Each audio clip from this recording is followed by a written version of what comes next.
अनिता म्हणाल्या, शिव घे ना उखाणा. बरं ठीक आहे. अगोदर गौरी तू घे. गौरी म्हणाली, आई मला उखाणा येत नाही. तिचा आवाज एवढा गोड होता. शिवच्या कानावर कोणीतरी मोरपीस फिरवल्यासारखे वाटत होते. ती म्हणाली, आई मी नाव घेते गौरी. गौरीला बघून सगळेजण हसू लागले. अगं बहिणी, तुला दादाचे नाव घ्यायचे होते, तुझे स्वतःचे नाही. गौरी इकडे हळूच फुटफुटली. रावण कुमाराचे नाव घेऊन मला कोण कडू करून घ्यायचे आहे का? गौरी खूपच हळू बोलत होती. पण तिचे बोलणे तिच्या बाजूला असलेल्या शिवने ऐकले. त्याचे डोळे रागाने लाल झाले. त्याला खूप राग येऊ लागला. तो रागामध्ये पिहूला म्हणाला, खूप झालं पिहू, मी खूप थकलो आहे. माझ्या रूम मध्ये चाललो. असे म्हणत कोणाचेही काही न ऐकता तो निघून गेला. गौरी तो गेले त्या दिशेने बघत राहिली. अनिता म्हणाल्या, गौरी बाळा, तू आता जाऊन आराम कर. बाकीच्या विधी आपण उद्या करूयात. रमा गौरीचे आणि सीमाचे सामान गेस्ट रूम मध्ये ठेव आणि त्यांना काही लागते का बघ. असे म्हणून त्यांनी गौरीला रमासोबत पाठवून दिले. त्या आपल्या रूम मध्ये निघून गेल्या. शिव रूम मध्ये आला. तो खूप रागात होता.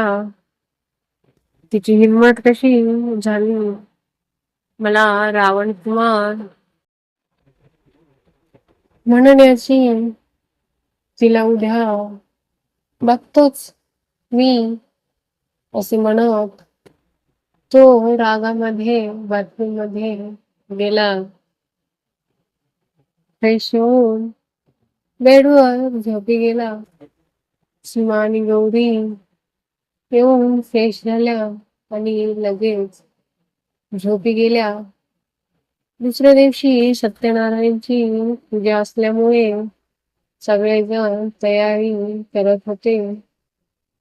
गौरी आपल्या रूम मध्ये तयार होत होती. सीमा तिला तयार करू लागली. अनिता गौरीला बोलवायला आल्या. त्या गौरी कडे बघतच राहिल्या. बाळा तू खूप सुंदर दिसत आहेस.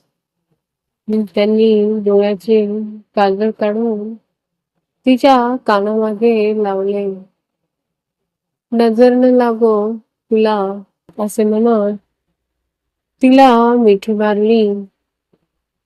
गौरी बाळा, आज सत्यनारायणची पूजा असल्यामुळे तुला उपवास करायचा आहे.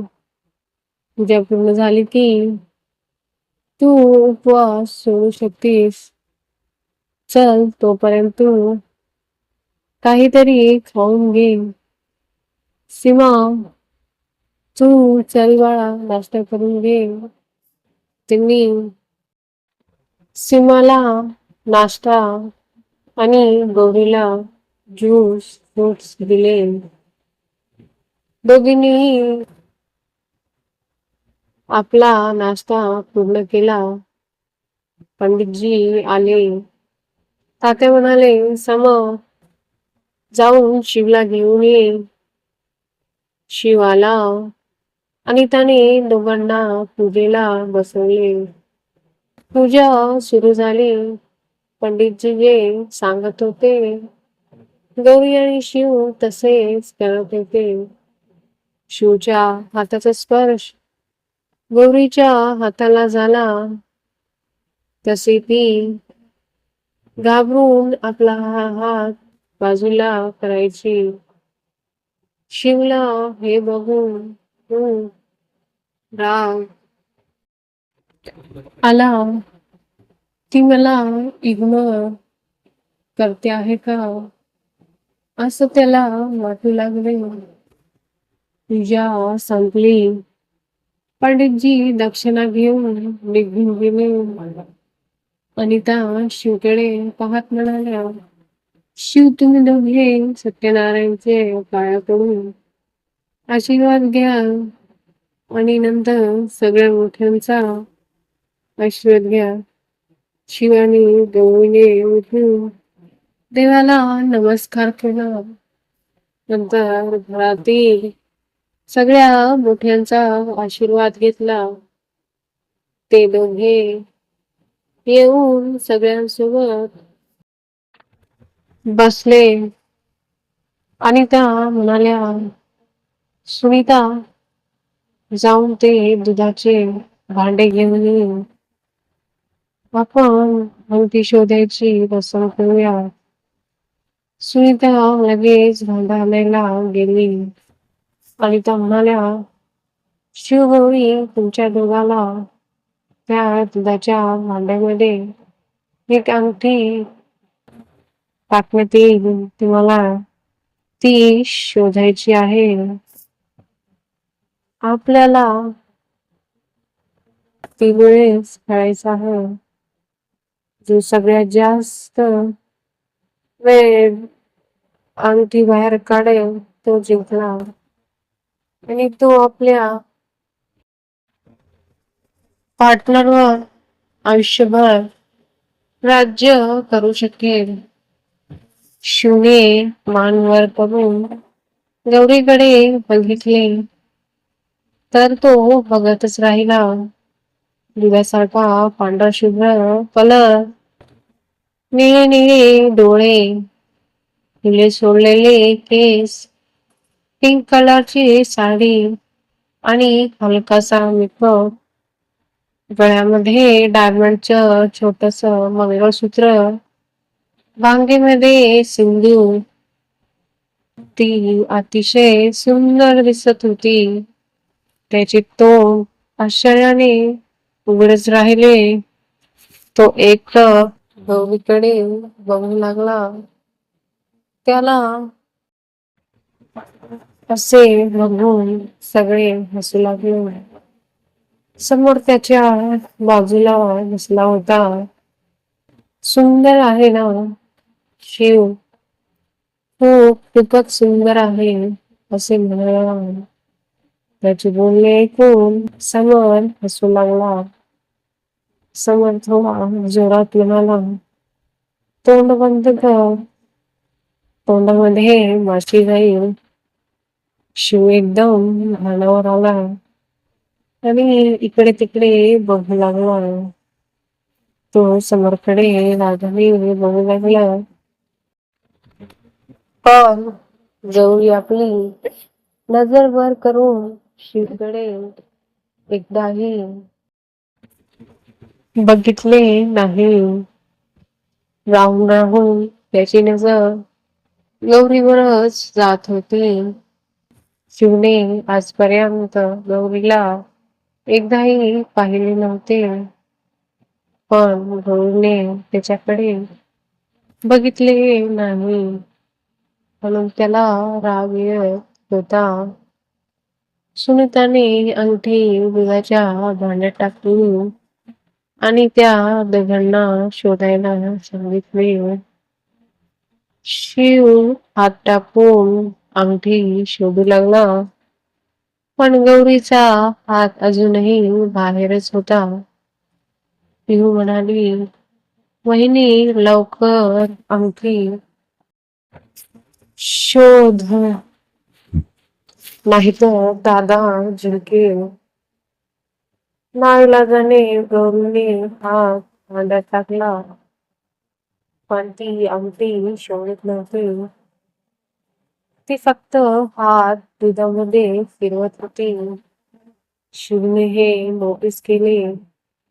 त्याला अंगठी भेटली. त्याने ती बाहेर काढली. तो गौरीकडे बघू लागला. त्याला तिचे वागणे विचित्र वाटू लागले. शौर्य म्हणाला, दादा जिंकला, वहिनी हारली. काय वहिनी, आमचे नाक कापलंस. मला वाटलं होते आपल्याला लेडीजची टीम जिंकेल. काही हरकत नाही, पुढे 2 राऊंड आहेत. त्यामध्ये तुला जिंकायचं आहे. दुसऱ्या राऊंड मध्ये गौरीने कोणतीही हालचाल केली नाही.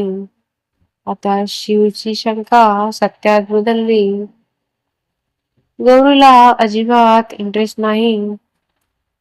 खेळाचा दुसरा राऊंड पण शिवने जिंकला. पिहू अजून नाराज झाली. तिला सुनीता समजावत म्हणाले, पिहू हा फक्त खेळ आहे. यामध्ये तर हार जीत होत राहते. तिसऱ्या राऊंड मध्ये पण शिवच जिंकला. तो गौरीकडे बघत होता. मजाल आहे जे गौरीने डोळे वर करून त्याच्याकडे बघितले. ती एकटक जमिनीकडे बघत होती. शौर्य आणि समर खुश झाले. शिव जिंकला म्हणून. पण खरं काय आहे ते फक्त शिवलाच माहित होते. आता त्याचा राग प्रचंड वाढला होता. ही मला इग्नोर करत आहे. लाखो मुली माझ्या मागे पुढे करत असतात. साधी नजर अजूनही माझ्याकडे बघत नाही.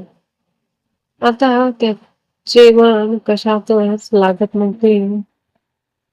पिहू आली.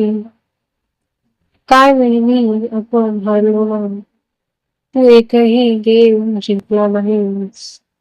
हा शौर्य दादा आता मला खूप चिडवणार.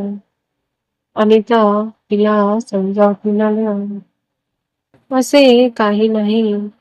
तुझा दादा जिंकू दे की वहिनी, दोघेही एकच आहे. त्यामुळे काही फरक पडत नाही. शिवने गौरीकडे बघितले. गौरीची नजर अजूनही खालीच होती. अनिता म्हणाल्या, चला मुलांनो, आता तुमच्या हातातली बंधने एका हाताने खोलायची आहे. शिव अगोदर गौरीच्या हाताचे बंधन खोल. शिवची नजर गौरीवर गेली. ती आपला हात दुसऱ्या हातामध्ये घट्ट पकडून बसली होती. शिवने एका हाताने गौरीचा हात पकडला आणि दुसऱ्या हाताने तिचे बंधन खोलू लागला. त्याची नजर फक्त गौरीवरच होती. भीतीने तिच्या पापण्या वर खाली होऊ लागल्या. तिचे ओठ थरथरत होते. शिवला ते बघून खूप हसू आले. शिव ते बंधन काढून बाजूला ठेवले आणि तिचा हात सोडला. अनिता जवळ आल्या. गौरी, आता तू सोड शिवचे बंधन. ती आपला हात हळूच समोर आणली. पण शिवने आपला हात समोर केला नाही. त्यामुळे ती तशीच वाट पाहू लागली. शिव मनातल्या मनात म्हणाला, तू मला इग्नोर करत आहेस. शिव पटवर्धनला मीही बघतो तू किती वेळ अशीच बसतेस. तात्या म्हणाले, शिव ती किती वेळ वाट पाहत आहे तुझी. शिवने आपला हात समोर केला. शिवच्या रागाला गौरी कशी सामोरे जाईल हे आपण पुढच्या भागामध्ये पाहूया.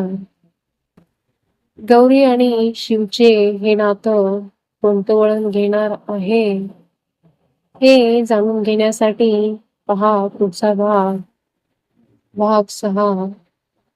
लाईक करा, शेअर करा, बेल आयकॉन आणि चॅनेलला सबस्क्राईब करायला विसरू नका.